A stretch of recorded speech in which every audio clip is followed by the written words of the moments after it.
Assalamualaikum warahmatullahi wabarakatuh.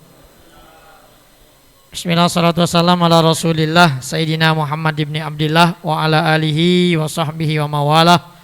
La hawla wa la quwwata illa billah, amma ba'du. Fa inna ahsanal kalami kitabullah wa khairal hadi hadi nabiyina Muhammadin sallallahu alaihi wasallam. Wa syarrul umuri muhdatsatuha, fa inna kulla muhdatsatin bid'ah wa kullu bid'atin dhalalah wa kullu dhalalatin finnar. Wa fi sanadil muttasili ila al-imamil muallifi rahimahullahu ta'ala wa adama naf'alana bihi wa bi barakati ulumihi fi darain amin. Ma'asyiral muslimin rahimakumullah, jamaah taklim Masjid Jami'al Muawanah, sama-sama kita hormati, kita muliakan orang tua kita, guru kita Ustaz Haji Abdul Aziz Musahab, Ustaz Haji Muhammad Yusuf, Ustaz Samsudin, Ustaz Kasruni, Ustaz Hazani, para asatiz, para hujat, hadirin jamaah yang dimuliakan Allah Subhanahu wa taala. Alhamdulillah, malam ini kembali kita dipertemukan di majelis ini dalam rangka taklim. Mudah-mudahan hadir dan duduknya kita di majelis ini senantiasa kita selalu dalam lindungannya Allah Subhanahu wa taala. Salat dan salam semoga senantiasa tercurah pada junjungan baginda Nabi besar Muhammad sallallahu alaihi wasallam. Mudah-mudahan kita semua kelak bisa berkumpul kembali bersama-sama di yaumil mahsyar di bawah naungan syafaatnya baginda Rasulullah sallallahu alaihi wasallam. Amin amin ya rabbal alamin. Sallallahu alaihi ta'lim suratul Fatihah Imamil Fadil Syekh Muhammad Nabi sallallahu alaihi wasallam. Al-Imam Blais Muhammad bin Samarkandi lahdi nazim Muhammad nazim Muhammad fa hadzal masjid la hadis Muhammadin sallallahu alaihi wasallam. Al-Fatihah.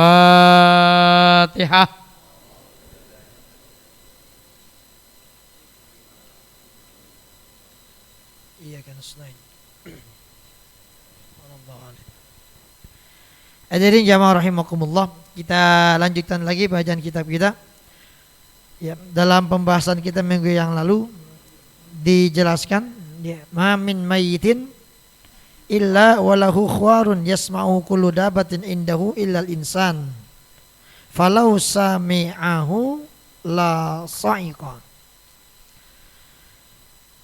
Jadi tidak ada seorang yang meninggal dunia, mayat, ya, melainkan mereka itu mendengkur, punya suara ngorok yang bisa didengar oleh semua binatang-binatang, ya, semua yang ada makhluk kecuali manusia.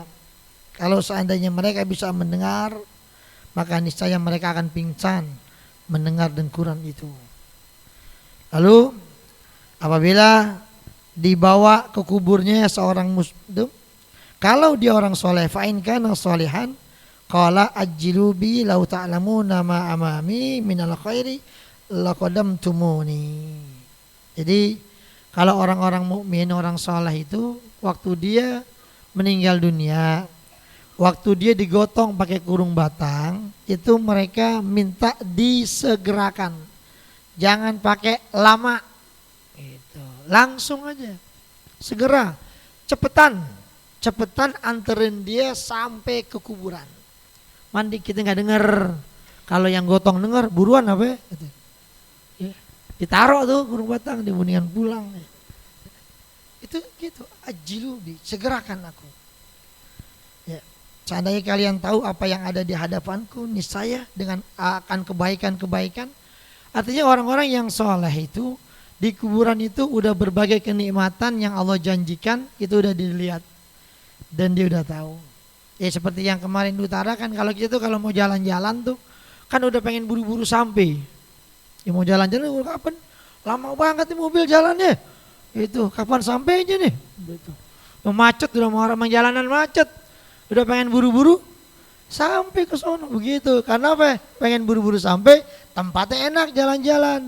Gitu. Coba kalau yang dipanggil sama KPK, sakit, dijemput sakit, kan ada aja.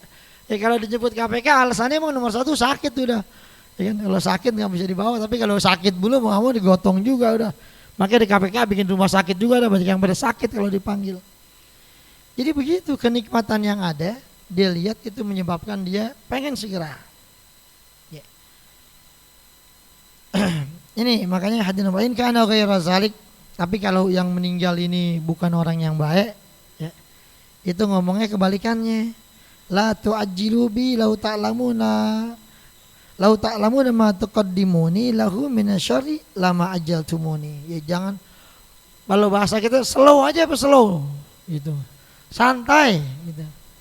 Santai aja, santai bawanya, jangan pelan, jangan cepet pelan-pelan aja udah. Kalau kan taran-taran ya katanya. Ya, itu dia pengen taran dulu. Ya. Kenapa? Kalau seandainya kalian tahu apa yang ada di hadapanku nanti daripada kejahatan-kejahatan, kejelekan-kejelekan, kalian gak akan menyegerakan aku bawa kemarin. Kenapa? Malaikat azab udah nungguin di kuburannya. Makanya dia ogah aja. Oh, makanya saat TV ya baru nyampe itu dia. Ya. Dia pelaku sejarah tuh kalau bawa orang mati ke Jawa. Ya kan? Ada yang lama jalannya, mobilnya kayaknya direm jalannya. Gitu. Iya begitu, dicerita. Ntar kadang-kadang pintunya dibuka aja sama dia gitu. Kata lo gue mau anterin pulang nih katanya. Jangan bikin susah. Tutup lagi. Ntar jadi jalannya gampang. Ya jadi begitu, tanya aja. Dia kan di film-film ada tuh, yang dulu, zaman dulu tuh film Antv dulu ya, yang tukang nganterin mayat, lebaran di nganterin mayat. Ya pas dipulang ke rumah, datang tuh mayatnya ke rumah. Ya, udah begitu, emang beneran begitu. Tanya Bang Ustadz Satib dah, kalau nggak percaya tanya dia. Dia kan ambil Kamboja udah berapa puluh tahun. Ya begitu, tadi datang malamnya, habis dimandiin nih, kuburin, ditalkenin. Kan malam datang ke rumahnya gitu. Ada di depan lagi ketawa aja gitu. Di sini udah biasa yang begitu. ya kalau model kita begitu. Besok berhenti jadi amil kan gitu. Harus berani begitu modelannya. Ya jadi memang orang-orang yang amalnya baik, orang soleh itu jadi ringan. Gitu. Jadi ringan. Dia bawa mobil kayaknya ngantuk. Ini misalkan harus ke Jogja nih, berapa jam? Taruhlah misalkan 6 jam. Ya, dia bawa mobil nih, ngantuk. Tahu-tahu, ngantuk banget bawa mobil. Tahu-tahu baru 4 jam udah nyampe. Lah kok gue udah nyampe aja kayaknya. Udah segini, hitungan kan orang kalau naik mobil ketahuan. Kita bisa takar, berangkat jam sekian, kalau 6 jam, kalau jalan jam 6, nyampe sana jam 12 malam. Jam 10 udah nyampe. Coba gimana ceritanya itu, 2 jamnya gimana caranya itu jalanan. Gitu. Ya. Ya begitu, hadirin jamaah yang dimuliakan Allah Subhanahu wa ta'ala. Macam-macam dah tuh kalau yang begitu-begitu. Makanya ini sesuai dengan apa yang Nabi bilang. Jadi kalau orang-orang soleh, orang baik, itu walaupun badannya gede, kita gotong enteng. Enteng banget badannya, mati dia gitu. Padahal badannya gede gitu. Ada orang kecil badannya, ya Allah, tingginya 155, beratnya 40. Waktu kita angkat tuh kurung batang, astagfirullahaladzim, berempat nggak kuat gitu. Lah berat amat nih di jenazah, dia pada diem aja pada. bantuin gitu. Jadi kadang-kadang seperti itu. Ini hal-hal yang kemudian Allah perlihatkan kepada orang-orang yang masih hidup. Faiza ruwiya fi qabrihi atahu malakani aswadani arzaqani. Lalu kemudian ketika udah ditumbun, diuruk pakai tanah, ya. Kuburannya tuh diratain, ya. Nah, datang dah tuh 2 malaikat hitam kebiru-biruan. Ya. 2 nih malaikat, fayatiyanihi min kibali ra'sihi. Maka kedua malaikat ini akan mendatangi orang yang baru dikuburin tadi itu, kuburannya udah diuruk, yang nganterin pulang semuanya. Itu. Orang kalau mati begitu. Yang nganterin banyak gak? Banyak kerabatnya nganterin. Atau pulang. Gak ada yang nemenin di kuburan. Lalu tukang ngaji kubur. Itu kadang-kadang datangnya telat. Ya. Itu datang malaikat aswadani arzaqani. Ya. Malaikatnya hitam, gelap, kebiru-biruan. Ya, dia akan mendatangi orang ini yang ada di kuburan dari jurusan kepalanya. Mau ditanya gitu. Fatakulu sholatuhu, maka ketika dia mau deketin kepalanya, maka sholat ini orang mukmin akan berkata, la tu'tamin qabl, jangan kau datangi aku min kibali, dari jurusan kepala, dari jurusanku. Ya. Jadi diminta ini dua malaikat, ente jangan datang dari sebelah sini. Farubba lailatin qad bata fiha sahiran hadran min hadzal madja'i. Berapa banyak malam yang sudah dilalui oleh orang ini, ya dia nggak tidur, dia begadang malam, ngapain? Dia sholat tahajud. Kenapa dia sholat tahajud? Dia waspada, dia takut dengan kondisi dalam pembaringan model kayak begini. Karena dia tahu nanti di kuburan bakal dibaringin, nanti bakal datang malaikat yang akan nanya sama dia. Makanya sebagai persiapan dia, orang ini banyak kalau malam dia bangun, ya, dia nggak tidur, ngapain? Melaksanakan ibadah, sholat, baca Quran dan lain sebagainya. Ya, untuk mengantisipasi kondisi ini. Makanya sholatnya langsung entar dulu. Ente jangan mendatangi dia dari jurusan aku. Lalu kemudian fayu'ta min kibali rijlaihi, lalu didatangi dari lempengan kedua kakinya. Tadi dari palanya didatengin nggak bisa. Pahala sholatnya ngomong. Ini orang hidupnya dulu suka bangun malam, jarang tidur, ibadah mulu. Kenapa dia ibadah? Dia waspada, khawatir nanti kondisi sekarang nih lagi dibaringin di kuburan akan datang malaikat. Makanya ente jangan tanya lewat sini, nggak bisa. Jangan datang lewat sebelah sini. Lalu kemudian karena nggak bisa, ya udah lewat kaki. Lewat kakinya lalu payaji'u birrul walidain. Ketika dia datang dari lempengan kakinya, maka akan datang tuh pahala kebaikan yang pernah dia perbuat sama orang tuanya. Tuh, kalau kita sama orang tua ya bakti, orang tua kita sakit kita datang, dia butuh duit kita kasih, bulanan kita kasih duit, kalau habis kurang kita tambahin lagi, apa yang dia mau kita beliin. Coba kita kalau punya anak begitu girang nggak kita? Gitu. Tuh, makanya anak yang kalau kita bakti sama orang tua, ya anak kita juga bakal bakti sama kita. Itu pasti kebalikan gitu. Kalau kita sama orang tua ngerong-ngerong mulu, ngelawan mulu, entar kita punya anak sama dia bakal ngerong-ngerong kita. Sebagaimana dulu kita suka ngerong-ngerong orang tua kita. Begitu jamaah rahimakumullah. Ya makanya akan datang ya kebaikan-kebaikan dari dia waktu hidup pada saat dia bakti sama orang tuanya. Jadi kita sama orang tua tuh jangan nyusahin mulu kerjaannya. Dari kecil kita udah nyusahin orang tua, udah gede masa masih nyusahin orang tua juga. Nah kita kadang begitu. Orang tua nih udah habis anaknya kawin semua, ditaruh cucu. Ya kan?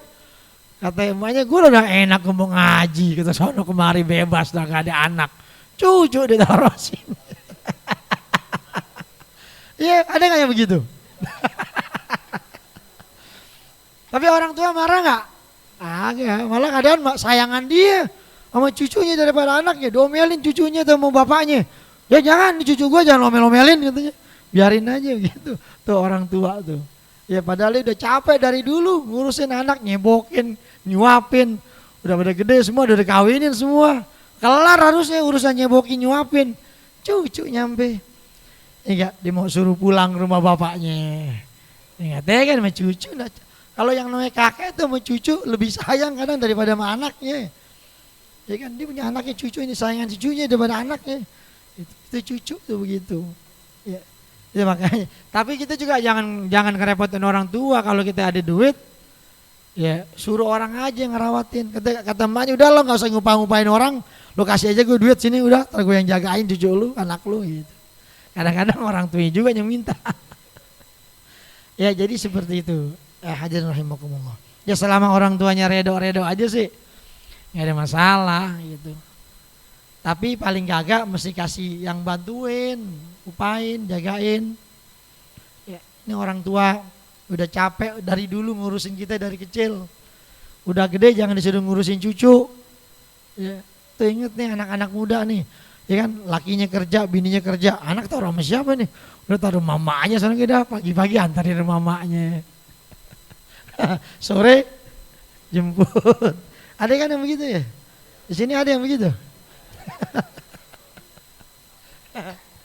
Ya begitu. Tapi kalau dia lagi capek ngeluh juga deh. Ucup anak terus ini kan. Udah ngomong ngaji nih, aduh. Ya mau ngaji, ada anak nggak bisa. Ulang, lo ikut ngaji yuk. Nah gue mau ngaji gimana? Cucu gue ini 2 gitu. Gue ajak ngaji, bisa rame tuh pengajian gitu. Akhirnya ngaji dah di rumah aja. Jagain.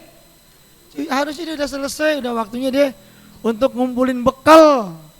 Jadi kita kalau jadi anak tuh jangan nyusahin orang tua, jangan ngerepotin. Kita cari dah siapa kayak orang yang kita percaya tuh buat ngurusin anak kita, tetangga kita kayak saudara kita kayak kalau ada. Jangan orang tua dibudakin lagi. Itu inget nih ya. Orang tua walaupun dia iya kadang-kadang kalau lagi capek dia ngeluh juga. Ya, doanya yang gawat, orang tua tuh doanya yang serem. Kalau dia lagi kesel dan keluar omongan, nah itu ya bahaya. Makanya kalau bisa sama orang tua tuh jangan sampai dia marah. Makanya orang tua kita misalnya kita punya orang tua nih, dia pokoknya nggak boleh lepas dari duit. Kita mesti tahu tuh karakter orang tua kita. Oh, mak kita modelnya begini nih. Ya. Pokoknya setiap datang harus gemelin duit nih. Ya, biar doanya nutuk gitu nih. Itu datang tiap bulan kasih gitu nih yang pada kerja pada anak-anak muda. Ya udah kerja mau ngasih orang tua ngomongnya begini, Bu, Mbak, boleh Mbak buat ngasih ibu sama abah buat kita aja kurang. Kadang ngomongnya begitu. Jangan ngomong begitu. Kalau ngomong begitu ya udah kurang terus-terusan. Justru dengan kita kasih sama orang tua, itu nanti ada keberkahannya, rezekinya. Ini kadang-kadang sama orang tua pelit banget. Ya ampun, ya orang tua tuh begitu tiap bulan. Oh ini pada punya anak, pada ngirim gak tiap bulan? Rumahnya tanya batuk aja lagi. Rumahnya kagak sih kalau batuk.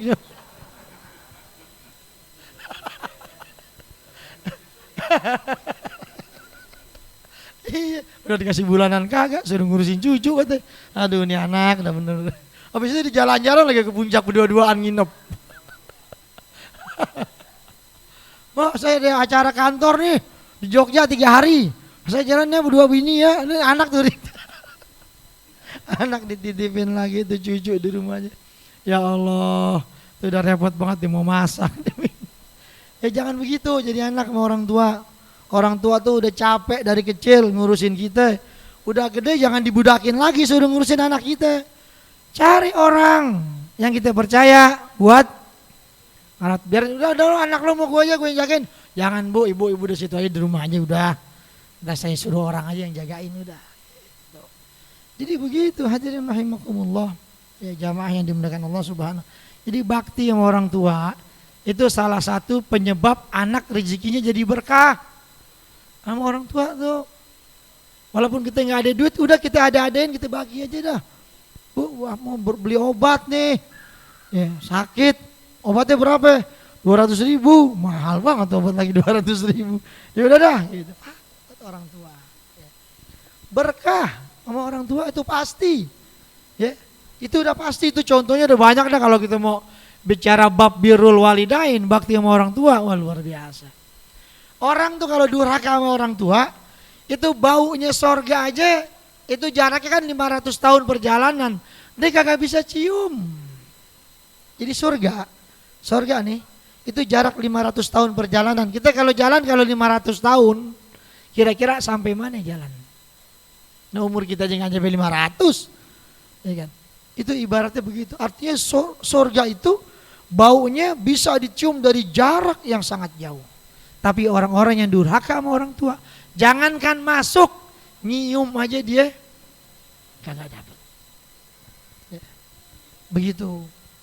Kadang kita punya anak dulu, tadinya sama orang tuanya taat banget. Pas udah kawin punya bini jadi pelit banget anaknya. Ada yang begitu, punya mantu. Gitu ya. Jadi itu emang kita punya mantu tuh ya nyetel ke anak, tapi mestinya namanya orang laki, ya dia bisa nyetel bininya, jangan disetel sama bininya. Orang laki tuh nyetel bininya, jangan bininya nyetel lakinya. Kita nih duit gue mau kasih emak gue, jangan katanya, kebanyakan tuh, kasih aja 75 sebulan. 75 buat beli apaan gitu. Dan banyak-banyak gitu. Ya, ini hadirin jamaah yang dimuliakan Allah. Tapi tetap walau bagaimanapun ya ngomong juga sama bini kalau mau ngasih. Nih, walaupun sebenarnya orang laki nggak perlu izin sama bininya, nah duit dia. Tapi yang namanya rumah tangga, ya kita ngomong, ya, Neng, nih biasa nih bulanan nih, gue mau kasih ibu nih, gitu. Berapa nih? 700 nih buat ibu dah nih, gitu. Nah ini buat lu masak nih 10 juta. Amin apa amin? Romannya kata, ya ini buat belanja sebulan 10 juta. Nih buat ibu 1 juta nih, gitu. Nah ibu kalau dia punya anak 9, ya, kalau tiap anak sebulan ngasih 1 juta, sebulan udah megang berapa deh? 9 juta. Enak gak? Gitu. Kalau anaknya pada ngasih, gitu. Ya, yang ada ngerong-ngerong datang minyak habis, gula habis, kopi habis, kata ibunya, gue baru beli kopi nih buat abah lu, mana kopinya? Duduk tadi datang, ya habis dari bawa pulang sama dia. Dibungkus sama dia. Orang tuh kalau datang kan ke rumah orang tua itu mesti miring katanya. Ya kalau datang ke rumah orang tua jalannya harus miring. Ada yang dibawa gitu. Kalau bawaan kita beras 20 kilo, jalan kita miring ya. Miring maksudnya begitu, jalan miring tuh maksudnya ada yang dibawa tuh ke rumah orang tua kita, ke rumah mertua kita. Hah? Ya. Jadi berat tuh. Jadi kita datang ke rumah orang tua lenggang, pulangnya miring. Habis beras emaknya diambil. Aduh, payah banget ah. Orang sono tuh ada no. Ya, jadi begitu kita sama orang tua, kapan lagi kita bahagiain orang tua?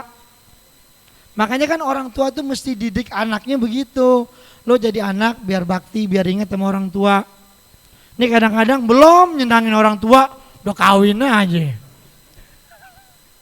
Kalau orang tua pengen lo nyari duit dulu dah, ya biar banyakan dikit dah, ya kan?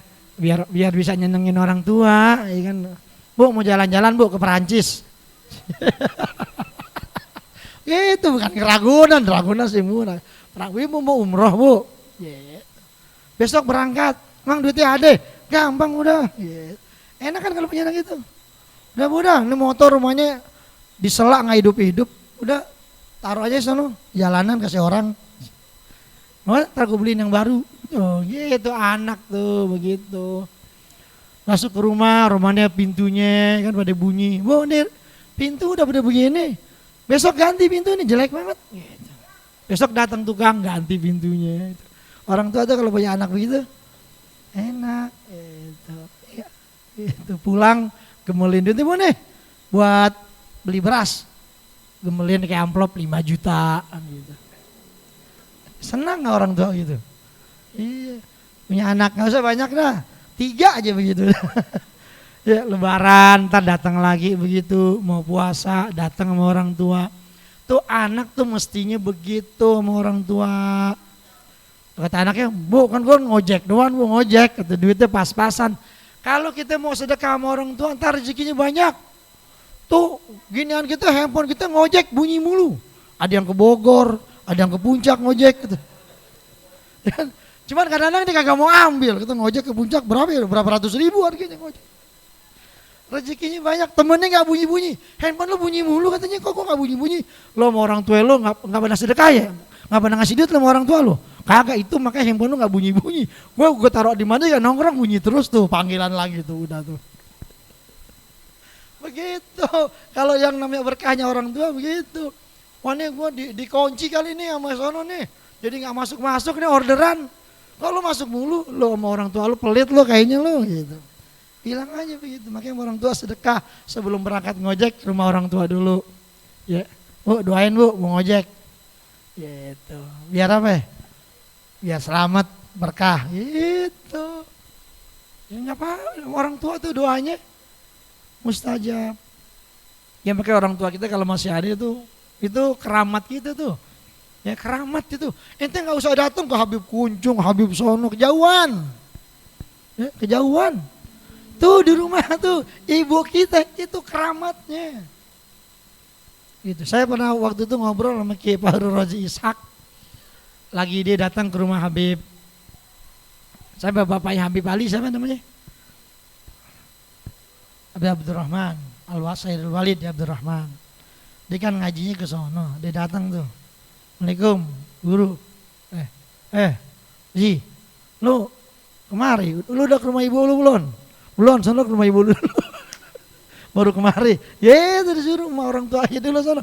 Kemari itu rumah ibu dulu sono, lu baru kemari katanya. Doain orang tua mau ngapa-ngapain. Ya mau berangkat kerja, mampir dulu ke rumah orang tua pagi-pagi. Bawain tuh lontong, bawain apaan gitu. Orang tua girang, dia gak minta banyak perhatian. Gitu hadirin rahimakumullah. Makanya nanti ketika malaikat datang dari lempengan kakinya, ente gak bisa lewat sini. Ya. Ini akan keluar pahala waktu dia bakti sama orang tuanya waktu di dunia. Kita kadang-kadang begitu. Makanya kan kalau orang bilang kasih sayang orang tua itu sepanjang zaman ya. Kalau orang kita sepanjang gala. Ya, jadi begitu nggak ada. Kalau gala ya berapa panjangnya gala. Ya kalau orang tua sama anak luar biasa. Ya. Nggak pernah orang tua tuh nuntut lo dari kecil lo nyusu sama gue lo neta lo bayar lo nggak katanya. Ada disuruh bayar mamanya. Ya ada. Malam-malam diurusin. Kita pas orang tua sakit nggak ada yang datang nengokin. Orang tua berasa tuh, apalagi kalau pakai diusir-usir kayak orang main pingpong. Bu jangan di sini mulu apa bu dah. Dan gue repotnya udah 3 hari sini. No, rumah abang sana beda, pindah. Manaan lagi sakit, ya kan? Suruh pindah, mending dianterin, suruh naik ojek berangkat. Itu anak. Orang tua gimana rasanya kalau begitu? Ya. Cuman tinggal keluar ngedoain yang jelek aja tuh sama anaknya. Kalau dia keluar doa yang jelek, waduh, ya. Bahaya orang tua tuh kalau udah keluar ucapan, ya. Ngeri, ya. Karena doa ul walid li waladihi ka doa ilan biya li ummati. Doanya ibu bapak kepada anaknya seperti doa Nabi buat umatnya, mustajab. Nah itu datang ke rumah kita, bu doain bu, gitu. Makanya saya pernah dengar Guru Amin tetangganya dulu waktu rumahnya di Pahlawan dibilang gitu. Kata Guru Amin dulu tetangga saya, dia tuh kalau malam itu anaknya atu-atu kalau sholat malam disebut. Mulai dari Abdul Aziz nyampe Makmun yang paling kecil, didoain atu-atu. Yang ini doanya begini, yang nomor 2 doain begini, yang nomor 3 doain. Tuh doa orang tua. Kalau kita punya anaknya ngelawan banget, pelit banget sama kita nih anak. Ya mau diapain lagi? Doain aja malam-malam. Ya Allah, anak saya noh, ya. Lukman pelit banget katanya. Ya. Orang tua ya doain ya Allah biar hatinya dibuka gitu. Begitu. Yang sama orang tua romannya nggak peduli aja, nggak tahu-tahu aja, nggak pernah datang. Gitu. Doain, emang susah. Kita mau maksain gimana udah bergede. Senjatanya doa. Itu yang luar biasa doanya orang tua tuh. Pokoknya jangan sekali-kali nyumpahin anak. Nah, makanya kalau doain anak tuh, anak itu bandel banget nih. Doainnya jangan yang kagak-kagak. Dasar lu, anak garong. Dibilang anak garong, emang bapaknya siapa emaknya? Gue doain lu, udah anak ya Allah, susah banget diatur. Gue doain lu ntar biar jadi menteri aparatur negara lo, biar bisa ngatur menteri ntar gitu. Jadi doain, kalau malaikat doain amin, jadi menteri ntar dia. Jadi doain yang baik-baik, jangan doain yang jelek, nanti repot kalau diaminin malaikat. Lalu dibilang la yu'ta min kibalina faqad kana yamshi wa yantasibu alaina hadral hadzal mawdi'. Jadi kamu nih jangan datang dari sini, karena ini orang ini dengan kakinya ini dia jalan dan berusaha ya untuk selalu bakti sama orang tuanya. Ya khawatir menghadapi kondisi seperti ini ketika ada di kuburan. Kalau nanti ada pertanyaan tentang bagaimana bakti kita sama orang tua. Makanya kan orang dalam kitab Daqaiqul Akhbar itu ketika nyeberangi Sirat itu kan ada 7 pos. Padahal kita di padang mahsyar tuh udah ditanya. Tapi ketika nyebrang nanti ditanya lagi. Di antara pertanyaannya adalah tentang bakti kita sama orang tua kita. Itu adanya di ujung tuh. Di ujung udah mau akhir. Biar katanya sembayangnya bener, haji laung, ya, zakatnya oke. Ya. Tapi pas di urusan orang tua, ya, gagal, jatuh juga ke neraka dia di ujung. Ya. Kalau tahu gitu mendingan dari awal aja dilompat, ya kan? Ya. Udah capek-capek, akhirnya di ujung ketika ditanya bagaimana kamu terhadap orang tua, bakti kamu kepada orang tua gimana?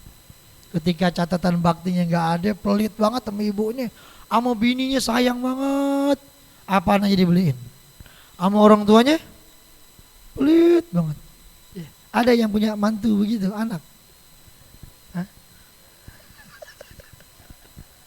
Doain, ya, doain. Ya gitu doa aja udah mau diapain. Ya. Lalu kemudian fayuta min kibali yaminihi. Dari sebelah kanan dia datang, jadi malaikat datang sedekahnya. Fatakulu shadaqatuhu la yu'ta min kibali faqad kana yatasaddaqu bi hadran li hadzal madjai. Sebelah kanan dia datang. Lagi-lagi nggak bisa. Ya. Ngomong sedekahnya dia, ente nggak bisa datang dari sini. Ya. Kenapa?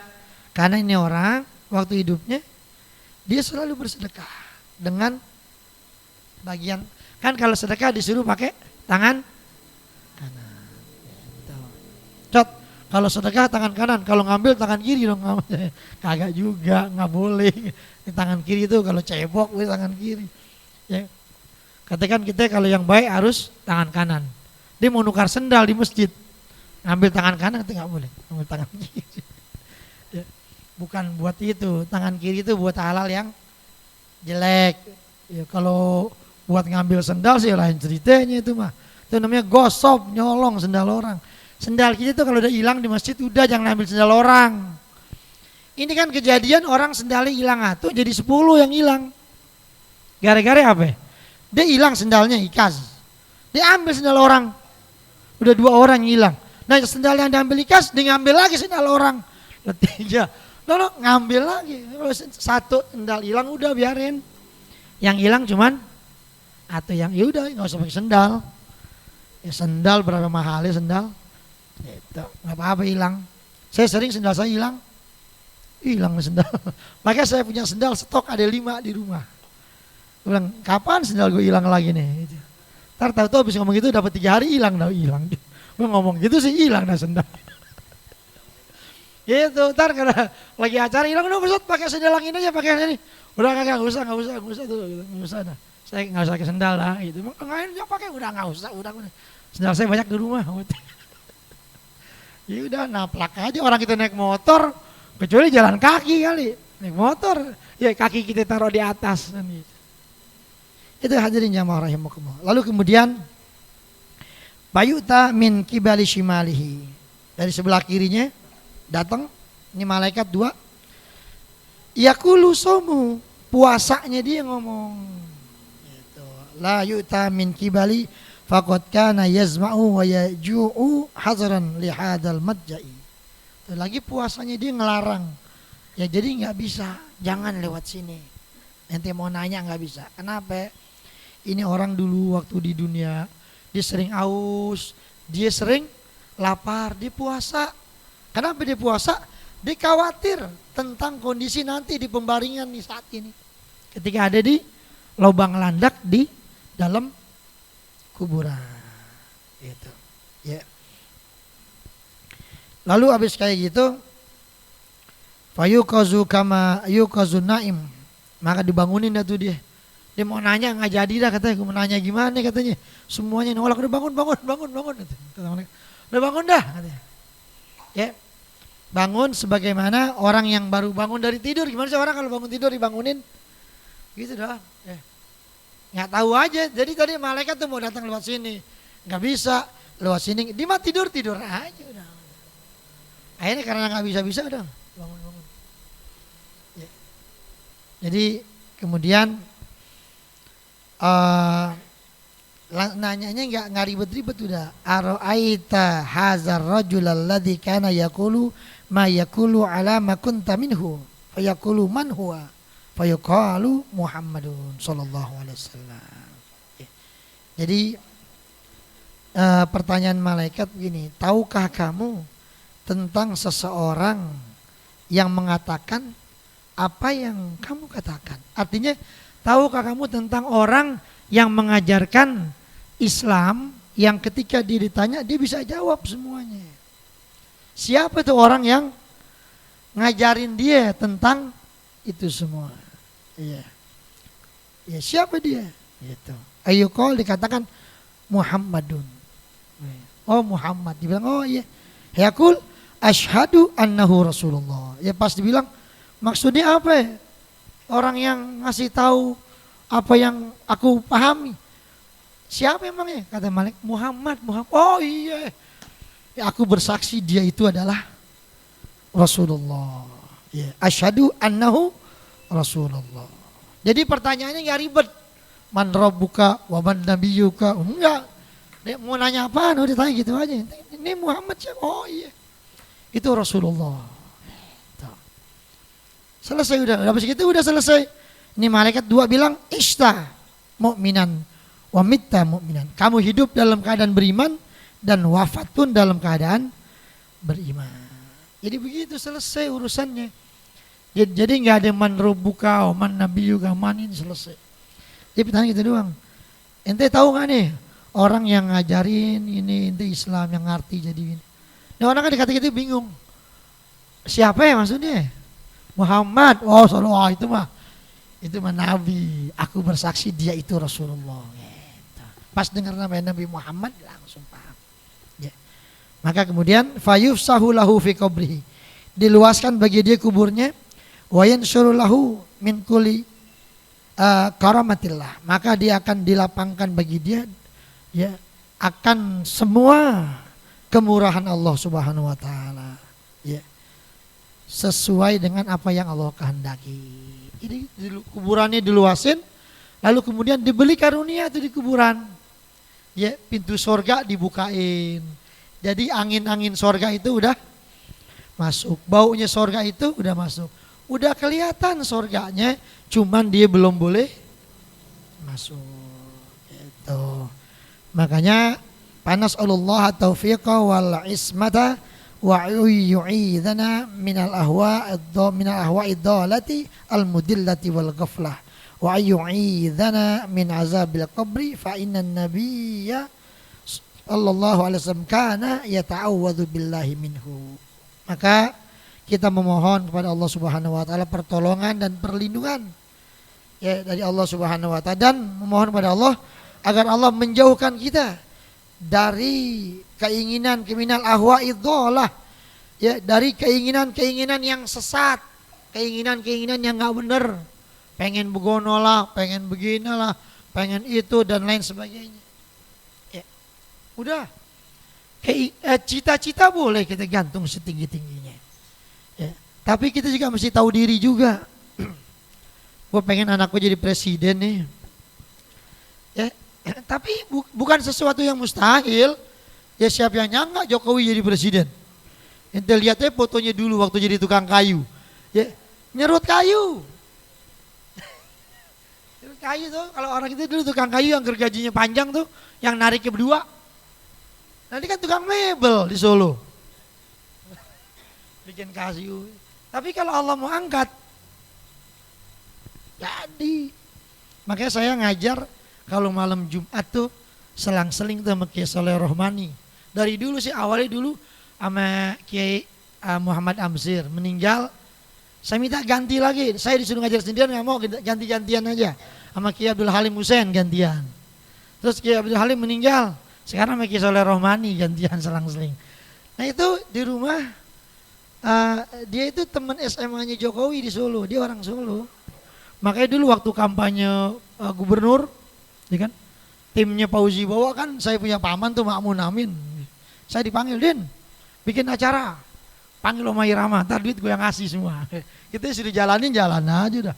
Panggil Om Irama, tim sukses. Lalu isunya katanya Jokowi, katanya bapaknya, ibunya orang Kristen, bapaknya katanya. Ya saya ngobrol sama yang tempat saya ngajar. Emang betul tuh, dia ketawa aja. Nah Pak Ustadz, Jokowi itu teman saya SMA dulu di Solo. Saya sering main ke rumahnya. Saya kenal ibunya, semuanya. Orang Islam, bukan orang.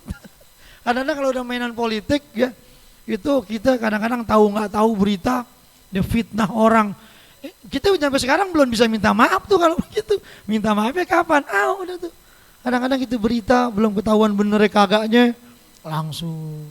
Itu kadang-kadang begitu. Jadi emang teman SMA-nya sekarang aja dia jadi direktur utama PGN, perusahaan gas negara. Gitu. Dulu di Ancol, jadi komisaris Ancol. Kalau paman saya Makmun Amin dulu jadi presiden komisaris Ancol. Jadi begitu. Ya karena emang teman SMA. Nah Ikas juga kalau teman saya, kalau saya jadi presiden, saya jadiin menteri deh. Menteri Peranan Wanita. Iya namanya teman ya, teman kita sekolah bareng. Apalagi teman pesantren, memang kecil bareng, gede bareng. Jadi presiden, wah lo deh jurusan apa dulu? Besok jadi menteri ya, menteri apa? Udah pakai lu duduk aja di menteri. Kalau lu kagak ngantri, lu angkat wakil menteri, suruh wakil menteri yang kerja. Kita duduk aja, nunggu laporan aja udah. Nah sekarang kan begitu. Kenapa pakai wakil menteri? Karena menteri kagak ngerti. Nah menterinya orang politik atau namanya bagi-bagi roti ya. Lo kan dukung gue, jatah gue nih 3 kursi ya. Mana namanya dia ya udah. Menteri ginian dikagak ngerti. Gue kagak ngerti urusan perindustrian. Udah bikin wakil menteri dah.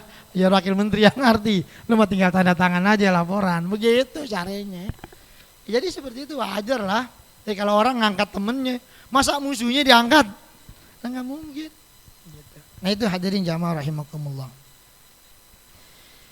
Jadi keinginan yang nggak benar, hilangin begitu. Ya lalu kemudian keinginan yang sesat dan menyesatkan dan menyebabkan kita jadi lupa. Ya semoga Allah menyelamatkan kita dari azab kubur karena Nabi Muhammad SAW beliau itu berlindung dari yang namanya azab kubur. Wa dzukira an Aisyah radhiyallahu taala anha. Disebutkan dari Aisyah, ada hadis riwayat dari Aisyah. Beliau pernah bilang begini, kuntu lam a'lam bi azabil qabri. Kata Aisyah, aku dulu nggak ngerti, nggak paham, nggak tahu tentang yang namanya azab kubur. Aisyah tadi pikir azab kubur nggak ada, karena dia nggak pernah tahu. Memang dia belum mati, ya kan? Dia belum tahu tentang azab kubur. Makanya kan ada Islam ini kan ada pirkoh-pirkohnya tuh. Ada di antara mereka yang nggak percaya dengan yang namanya azab kubur. Aisyah begitu. Aku dulu nggak ngerti, nggak paham, nggak tahu tentang yang namanya azab kubur. Hatta dakhalat alayya yahudiyatun. Sehingga ya, datang seorang perempuan kepadaku, orang Yahudi. Ya. Fasa'alat syai'an. Datang ke Aisyah. Dia minta sesuatu, ya. Nggak disebutin minta apa, tapi minta makanan, apa minta. Tapi kemudian fa'atoituha, kata Aisyah, ya permintaannya aku kasih yang diminta, gitu. Lalu kemudian pas aku kasih apa yang dia minta, ini perempuan Yahudi ngomong begini, faqalat a'azakillahu min azabil qabri. Semoga Allah Subhanahu wa taala menyelamatkan kamu, melindungi kamu dari yang namanya azab kubur. Maka Aisyah pas denger gitu, karena Nabi dia belum dengar Nabi ngomong tentang azab kubur. Makanya pas dia dengar, semoga Allah melindungi kamu dari azab kubur. Kata Aisyah, zonantu anna kaulaha min abatilil Yahudi. Aku ngira omongan ini perempuan ini merupakan ucapan-ucapan bohongnya orang-orang Yahudi. Bahasanya modus aja, namanya permintaannya kita kasih, enggak namanya ngedoain, didoain asal-asalan aja. Doa yang kagak-kagak maksudnya begitu. Hatta dakhalan Nabiyyu sallallahu alaihi wasallam, sehingga ya Nabi Muhammad sallallahu alaihi wasallam datang. Dia lagi mikir gitu, Nabi Muhammad datang. Lalu kemudian kata dia, fa zakartu lahu zalika. Maka aku jelasin sama Nabi itu, aku bilangin, aku sampein apa yang aku dengar tadi dari orang Yahudi perempuan. Ya, doain saya agar saya dilindungi dari yang namanya azab kubur. Maka kemudian ketika dia Aisyah menceritakan ini kepada Rasulullah sallallahu alaihi wasallam, ya, beliau mengabarkan kepadaku anna azabal qabri hak. Bahwa kata Nabi, ya, Nabi mengabarkan kepada Aisyah ketika ditanya, benar nggak tuh yang namanya azab kubur itu ada? Ya, Rasul bilang, iya, azab kubur itu ada. Makanya kan dalam hadis yang Nabi Muhammad lagi jalan lewat kuburan, 2 orang tuh yang sering kita dengar, yang lagi diseksa di kuburan, itu bukti azab kubur ada. Gitu. Kalau ada orang yang bilang azab kubur nggak ada, Nabi Muhammad lagi lewat ke kota Madinah, ada kuburan 2 lagi digubugin, Nabi dengar suara teriakannya, langsung diambil batang korma, dipotek belah 2, ditancepin atu-atu. Sahabat yang ikut bingung, ya Rasul, apaan maksudnya ya Rasul? Kata Nabi, ini orang 2 lagi disiksa di kuburan. Nabi dengar suaranya. Ya. Terus apaan hubungannya sama batang korma ditancap? Ini batang korma, ini ciptaan Allah. Selama dia basah, selama dia hidup, dia selalu bertasbih kepada Allah Subhanahu wa ta'ala. Mudah-mudahan dengan tasbihnya batang korma ini, pelepah korma ini akan meringankan azab dari orang yang lagi dikubur di sini. Bahasanya itu ngajarin sama kita. Ya kalau mau Nabi aja langsung doain, angkatlah azabnya ya Allah. Bisa nggak? Bisa, tapi Nabi nggak begitu. Begitu perantaraan ini. Perantaraan pelepah korma. Makanya kan semua makhluk Allah itu bertasbih. Puunan, rumput. Makanya waktu kita nonton film Wali Songo tuh, ketika Wali Songo lagi jalan nyabut rumput, nangis. Kenapa? Rumput hidup, makhluk Allah, dia bertasbih. Kalau mati, dia nggak bertasbih lagi. Merasa dosa. Kita ada yang nyabut rumput dosa, nangis, ya Allah. Nyambut rumput pakai sedih, nggak ada ceritanya orang kita.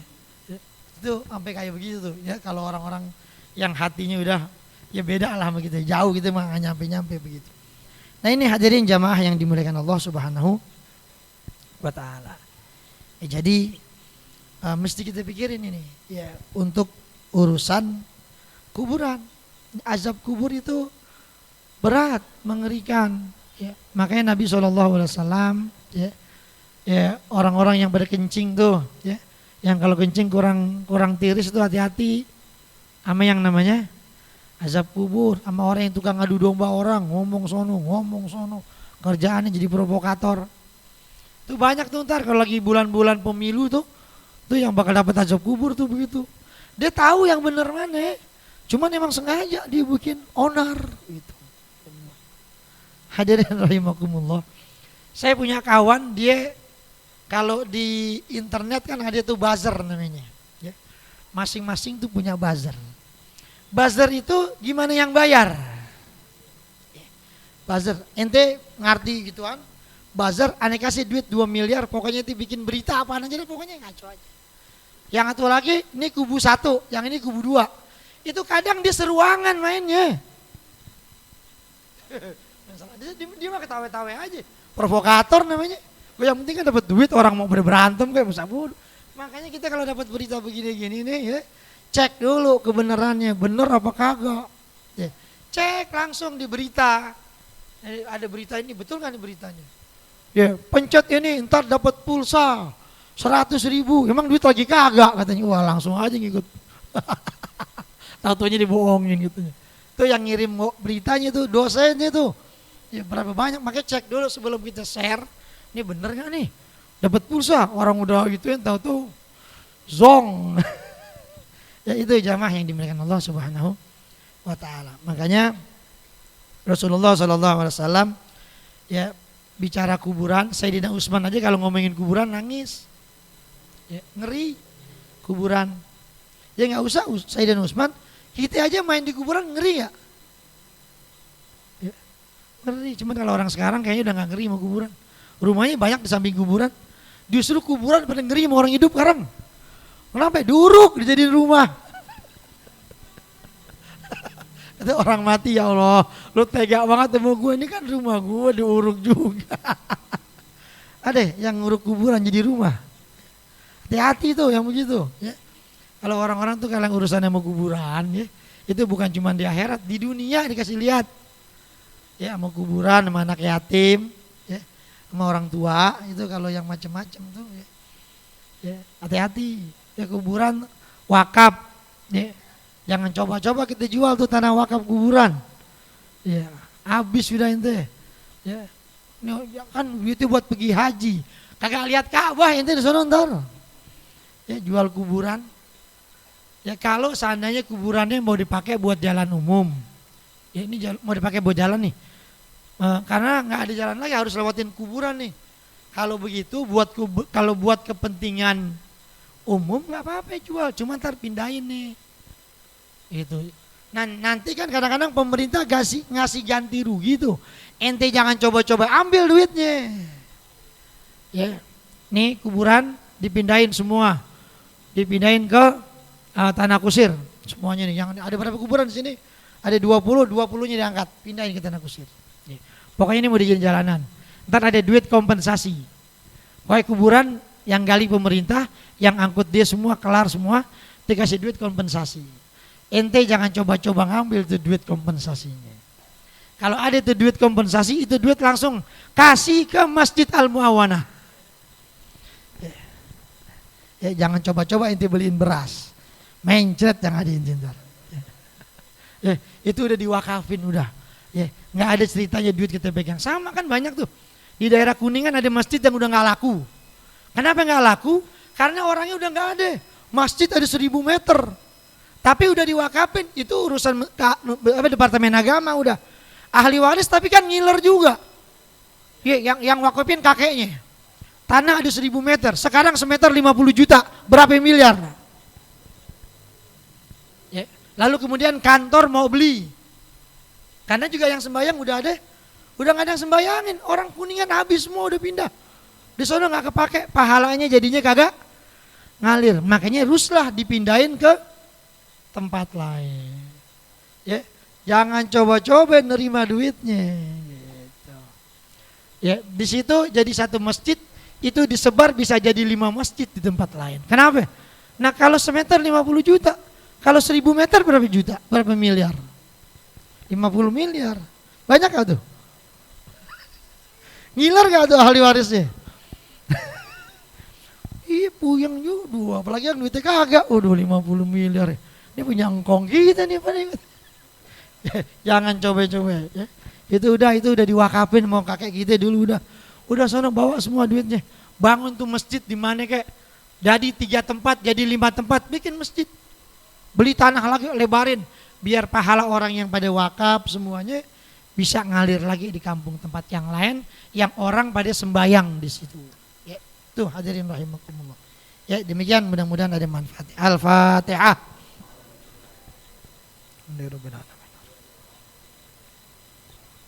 Bismillahirrahmanirrahim. Alhamdulillahirabbil alamin. Wassallallahu wasallam barik ala sayyidina Muhammad.